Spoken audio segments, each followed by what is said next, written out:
Hi, everybody. Hi. Welcome to Tuba Bach 24, week number 4. We're going to do like an hour and a half of that. Not really. But what I can tell you is that we're going to do the next hour and a half of really cool stuff. So happy to have you here. Want to do a couple of housekeeping things on our way before we get going with the rest of the program. Many, many thanks to Emmanuel Lutheran Church for this wonderful spot where we get to play concerts. So we appreciate being able to be here. If you like being here, number one, come back for more concerts because there's still 2 more weeks of just the festival and then there's a whole bunch after that. And number two, come on Sunday mornings at 9:30 and other opportunities every third Thursday of the month. You can come and catch one of Barb Pillsbury's classic movies. That happens in here. There's all sorts of things that happen. So thank you, Emmanuel Lutheran Church. Thank you, Ferris State University, for taking care of Tuba Bach since our very beginning 19 years ago now. And a special big thanks to them because, I mean, there's just a lot of stuff, just saying. So all of this stuff that's here, a good chunk of it, we were able to borrow from Ferris, and so we appreciate that very much. So thanks to Scott Cohen and everybody else in the music department and Dr. Bill Pink for his support. The Marlis Myron Memorial Fund helps us do educational outreach programs, and also want to thank, along with that, the City of Big Rapids. On Friday, because we try to go out to schools and nursing homes and things like that, and as you can imagine, this doesn't travel well. So the City of Big Rapids very generously donated the services of some dial-a-ride buses to go to St. Peter's, pick up a whole school full of kids, 80-some kids, and some parents and grandparents, and everybody came here, and we did a concert for them. And so we appreciate the city, and as I say, the Marlis Myron Fund helps us do things like that. So that's been great. The Michigan Arts and Culture Council and the National Endowment for the Arts help make things like this possible, and it's your tax dollars doing great things. So thank your Congress people for doing that with it, and you know, it's good to have something to thank them for. And Michigan State University, this is our 5th year of partnership with them, bringing students and faculty and things up throughout the year for some other concerts, and certainly a lot of this that's here also came up from East Lansing, and some people as well. So those are the thanks. I mentioned if you're here live, I already talked to you about your telephones, turn them off. And if you're watching, I guess if you're live streaming, you don't have to turn your phone off. And if you're live streaming, watching it on your phone, please don't turn your phone off. So however that works, if you are here or there and you can't help but fiddle with your phone, on the cover of the program or scrolling across the bottom of your screen, there's a little Venmo code. And so if you have to play with your phone, do that and help support Tuba Bach. We appreciate that. So those are what I have to say about that. The 4 performers that are here are going to, well, you've already seen them come across, but it's great to have Dease, professor of percussion down at Michigan State, Dan Ingman, who is here, professor at Southwestern Michigan College, and he teaches there and does stuff all over the world. Noah, who is a frequent visitor to Tuba Bach stuff, so it's great to have him back playing. And it's homecoming week for Ferris, so also a pretty cool homecoming week for Kramer. If for those of you that don't know him, Kramer's a hometown hero and now out teaching at Boise State in Idaho. Professor of percussion out there, so it's great to have Kramer back in town. And so new music, this is a whole program. There's 9 pieces of music on this program. And all of the composers are, of all those 9 composers, I'm the oldest one. That's pretty cool, that to have a program of all living composer music and brand new 4 world premieres tonight. You guys are the first to hear this. Well, I guess last night did first, but first weekend of those, and then there's a consortium premiere, and that's, if you were wondering what that means in there. So the world premieres are all direct premieres, direct commissions from Tuba Bach to write pieces for this concert. The consortium one, there's, I think, this one, 30 tuba players from around the country, around the world, that all kind of chipped in to have this piece of music, and so all of us are doing premieres between September 1st and December 31st. So that's what that one's all about. I need to go over and get ready for some other stuff to get ready to play this piece. More or less the way the concert works, there are 5 big pieces that use all 5 of us, and then there are 4 pieces that go in between those where I get to play with each of the 4 musicians individually. And the first one up is with Kramer. I'm going to let him tell you about that. Hopefully you all got one of these extra sheets. If you're watching online, sorry, that's why you should come. But it has a helpful picture of a vortex street on it so you understand fully what just happened with the first piece. And then the pictures of the cats are going to help, and the poetry on the back is going to help for what Kramer's talking about. All right, Kramer Milan. Hi, everyone. Thank you. It is great to be back home, great to be back with Tuba Bach. I think this is the 3rd Tuba Bach concert I've been able to do in the history of Tuba Bach, so that's super fun. What you're about to hear next is a duo for timpani and euphonium, a very different type of piece and a different display of timpani than the first tune. Essentially, there are 2 movements we're going to play that each correspond to a different poem by the poet and visual artist and social activist Lawrence Ferlinghetti. And the subject matter of the 2 poems pertain to war and its atrocities to humans and the environment. So if that at all piques your interest, by all means read the poem. If you came here not to think about that, then don't.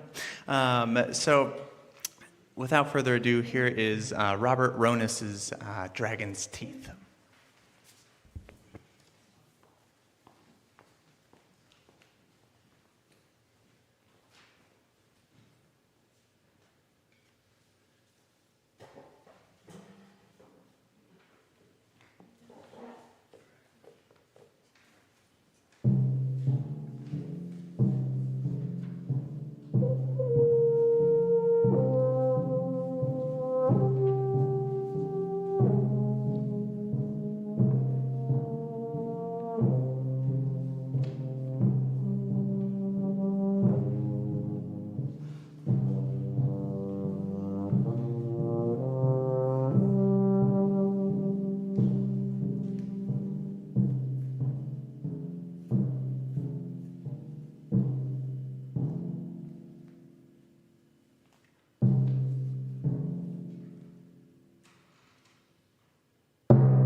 So 9 years ago, 2015, we had a percussion quartet concert with Tuba Bach and commissioned a new piece for that is the next piece that you're about to hear. So it was fun to bring back that to kind of start the whole premiere thing again. So Justin Rito was at the time a grad student at Michigan State and is now teaching at Albion College over just to the east. And so Justin is here today, and I'm going to let him tell you about Lost Lines. Well, I helped figure out where to sit and what to play. So this is Justin Rito.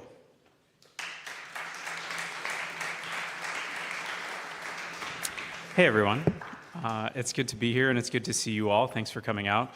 As Ed said, 9 years ago, we started talking about a piece for a festival that was devoted to tuba music and the music of Bach. And Bach is a favorite of mine. He's been a perennial source of inspiration, and the cello suites and violin partitas particularly have been real sources of inspiration for me. The most amazing things about those pieces are the multiple lines that happen at various points. If you start to analyze them and you notice that there's one melodic instrument and yet it's playing three different melodies at the same time. And so in thinking about this piece, I started transcribing some of those bass lines in one of those cello suites, the D minor cello suite. And in doing so, I kind of noticed there's a lot of grooves in Bach, and that was a lot of fun to notice. And of course, grooves go very well in a percussion quartet, so I added some of the lines that Bach wrote and obviously manipulated them and played around with them. And added some grooves with the four percussionists, and of course they play a role in the Bach music as well. And so this is Lost Lines, lines that are lost from Bach's D minor cello suite. Hope you like it.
Okay, you're walking away, so that's good. So I can introduce Dan now, and then he'll come back. So yeah, now for something completely different, another duo. It has been really, the whole week has been great working with everybody. I'm especially fascinated by what Dan does on this next piece with this drum, and it's been a whole lot of fun learning it and playing it. I'm going to let Dan tell you about it while I figure out what's up. Hello, so this next piece, Jub is named after a village not that unlike Big Rapids in Lebanon. And the composer of this piece, his mother grew up in Jub and would sing Lebanese folk songs over the drone of the vacuum cleaner as he grew up in Iowa. And he went on to become an amazing percussionist, world-class percussionist and composer in his own right, and wrote this piece as kind of an homage to his mother and in those times with the vacuum cleaner, and that connection that he had to a people in another part of the world that he didn't know, but he had that connection through his mother. And the percussion part is played on this drum. It's the simplest drum that you can ever imagine, a piece of wood, steam bent into a circle, and in this case, a piece of plastic stretched over the top. This drum in particular has snares on the back made of string, and it's common everywhere. Native Americans here in the United States play frame drums similar to this. People in Ireland play it, called a bowron there. In this case, it's a bendir, common in Morocco, North Africa, and into the Middle East. And so I'm playing it in kind of a hybrid American Middle Eastern style to accompany the folk song from Lebanon.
That's just really cool, isn't it? So next piece. So the next two big pieces are at the time that we did it, two MSU grad students. Jeremy is now graduated, but commissions down with students at Michigan State in the composition program, and we appreciate very much the support of that program and the faculty down there. And so talked with Jeremy Makinen and Ayako Peterson Takeda, and so you're going to hear both of their pieces coming up. First is Jeremy's, and it's been a pleasure to work on that and to have him write for percussion and throw a euphonium into the mix and all of that. I'm going to have Jeremy, there you are. Jeremy, come on up and tell you a little bit about fractals, what a fractal is and how a piece came about from fractals and all of that. And thank you, sir. Jeremy Makinen.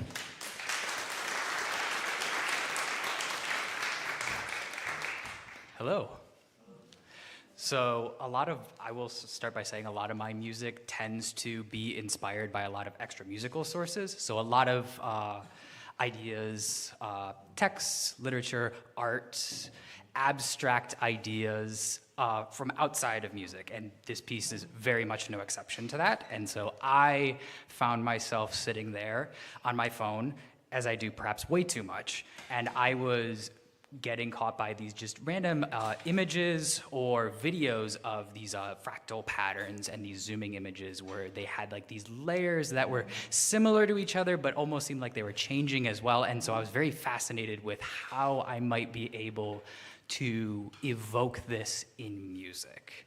And so this piece, Fractals, is that attempt. It is me taking inspiration from these various fractal patterns and using them as abstract kind of fodder for music. So I hope you all enjoy. Thank you.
So 12 years ago, I think it was, started making regular drives down to East Lansing with Noah to take lessons back when 7th grade, I think, when he started going down to East Lansing and MSU to study with Professor Dease. And it has been a wonderful 12 years to get to know her and her family and all of that. And she's an amazing teacher, an amazing percussionist, and just a terrific friend as well. And so she's going to come over, and the next duo I get to play with her, and she's going to talk a little bit about that. This is the consortium piece that I talked about, and to be able to team up with a bunch of other tuba players and commission a piece from Maria Thompson Corley, a Haitian Canadian, I guess she is, born in Haiti and lives in Toronto now, and a pianist and composer and all of that, and does pretty cool stuff. And one of her big missions is to work with music and autistic children and how they impact each other and things like that. And I don't think that's what this piece is particularly, but anyway, she's a pretty cool lady and a cool composer. And speaking of cool ladies, here is Dease.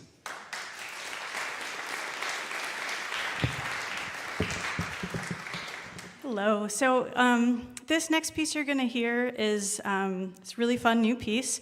It has 3 different movements. And so the title E Suite is referring to the fact that each movement has a different title that starts with the letter E. And in each movement, I'll be playing a different instrument. So in the first movement, I'm on marimba. And when the composer talks about some of her inspiration behind the piece, she says that she was super excited to get a commission for tuba and percussion because she loves the marimba. And so she really wanted to include the marimba. That's this guy, the long one made out of wood. And so the first movement, Enchantment, kind of reflects her enchantment with the instrument. And her feelings about it, and also kind of evokes ideas of fairy tales, both the nice part and maybe also the mean part with trolls living under the bridge and that kind of thing. The second movement, Estrangement, really is something she does depict between the 2 instruments. I'll be on vibraphone for that one, and I bow the vibraphone the whole time. And the 2 instruments really are kind of estranged from each other. The music doesn't interact that much at all. And the last movement, I'll be on that box-looking instrument, which really is called a box, but we call it a cajon because it comes from Peru. And that last movement is called Excitement. So hopefully you can get an idea of where that comes from. So hopefully you enjoy the piece. Thanks so much.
All right.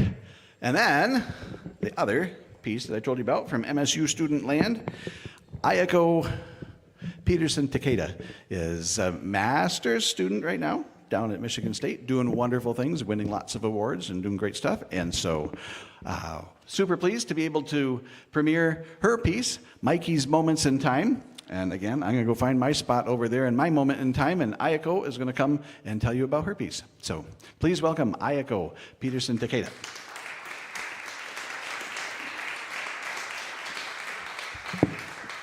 Hi everyone, my name is Ayako. I'm a master's student at MSU. And so this piece, Mikey's Moment in Time, is about this character named Mikey. He's in the little cat in the pictures in the programs for tonight. And so Mikey was created by this Swedish artist named Lisa Larson. And so she has a whole world of sort of animal characters, and they all sort of interact with one another. And Mikey is sort of the main character. And so he goes on all these different adventures, and so he's often seen in different costumes, or he has different facial expressions, and so he's just very, I think, expressive to me. And so I really feel a lot of joy when I see the pictures of him. I love looking at how she uses different colors and sort of drawing techniques to sort of create these different emotions that he has. And so this piece just shows some of his adventures. And so the first movement, Autumn, is a sort of dark and moody movement. And then the second movement, Slumbering, is very dreamy. And then the last movement, Spring, is very bright and exciting. And so I hope you enjoy Mikey's Moments in Time.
sorry to repeat myself, but it is just so cool to get to work with new composers and new music and all that. So thank you, Jeremy. Thank you, Ayako. Thank you, Justin.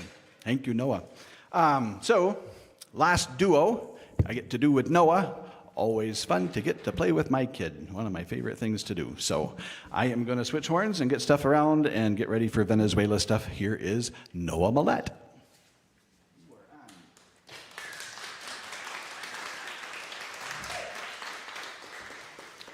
And I feel obligated to say it's always fun to get to play with my dad.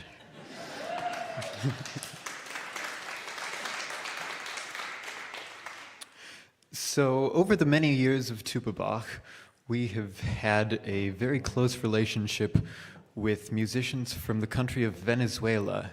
Starting back 15 or so years ago, we had Marco Granados, an excellent flute player, with the group Classical Jam. And since then, he has come back to our festival many, many times, often bringing several of his friends who are also, like him, exceptional musicians. In Venezuela, one of the most important instruments are the maracas. In those many years that he's come, he's brought several maraqueros, Lali Mejia, Jacqueline Rago, and Manuel Alejandro Rangel. Jacqueline brought 5 years ago. She gave me a couple of lessons on maracas and gave me a couple of pairs of authentic maracas. Since then, I've been studying and practicing as much as I can. It's a very intricate craft. It's been amazing to get to study working on these. I'll let you be the judge of how my progress has come on them. Hopefully you enjoy. These two pieces are a pair of Venezuelan dances. The first is a merengue. It's called Los Tiestos de Mocha, which means the cups of coffee, or the pots of coffee. The second piece is a joropo called the heebie-jeebies, which I suppose that the cup of coffee might give you.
So, that was fun.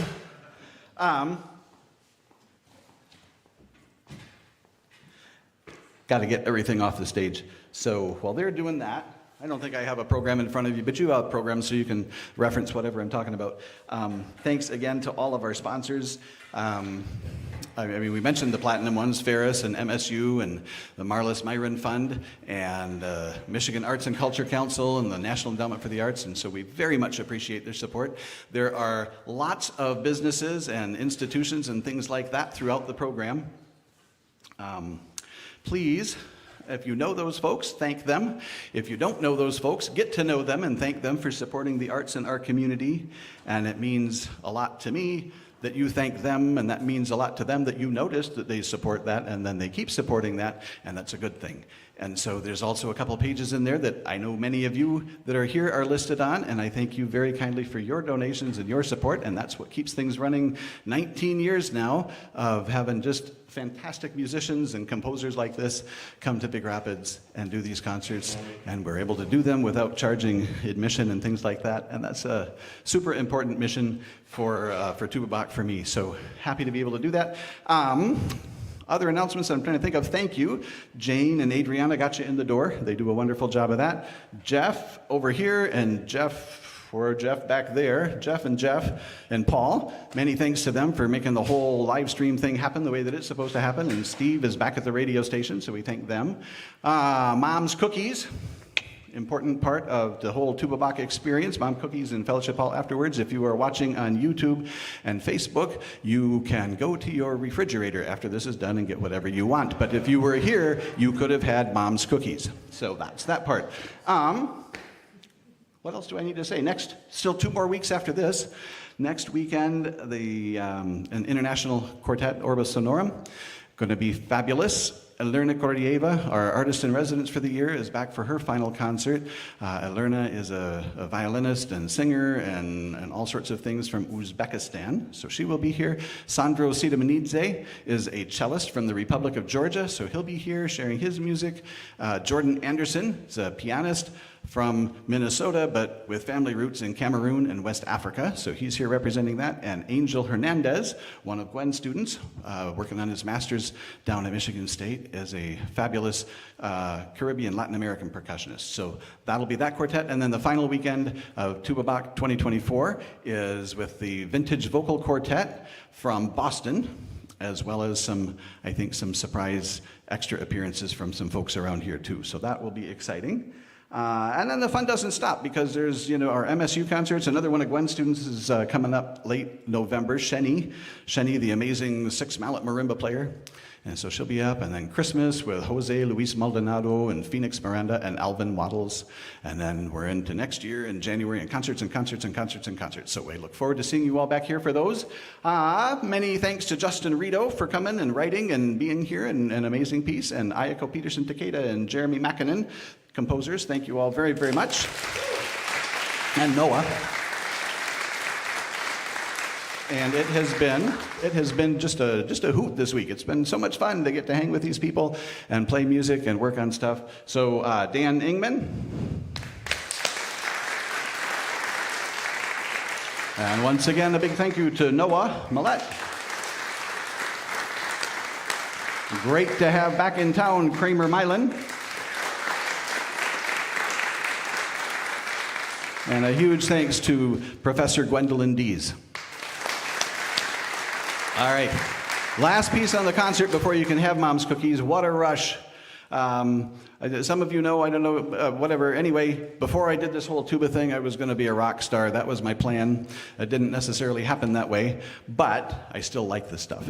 And so in the rock and roll world, and you know, what's better than like one drum set than like a big expanded of 4 people drum set. And the reason for that, so one of my favorite drummers of all time with the band Rush, thus the title, the What a Rush, is Neil Peart. And it really takes basically the octopus of 4 people to be able to do what that guy did. So this was a whole lot of fun to do, and Geddy Lee's the bass player. He's no slouch either. So I get to have fun in the middle of all of this. And it is a rush. It's been a rush for a whole week, and what a rush. And after this, you rush over and get Mom's cookies, and we will talk to you later. And thank you so much for coming, and we'll see you next time.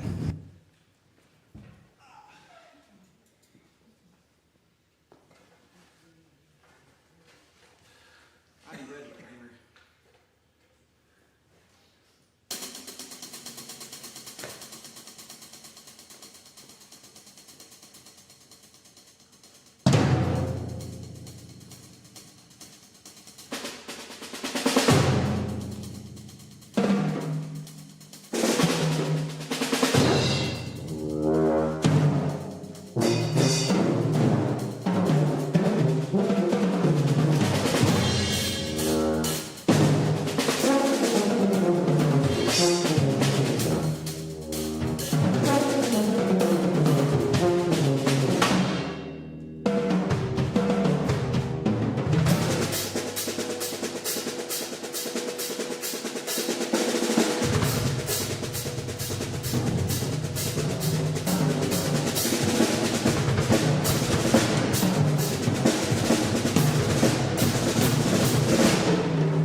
Thank you all very much. Go eat mom's cookies.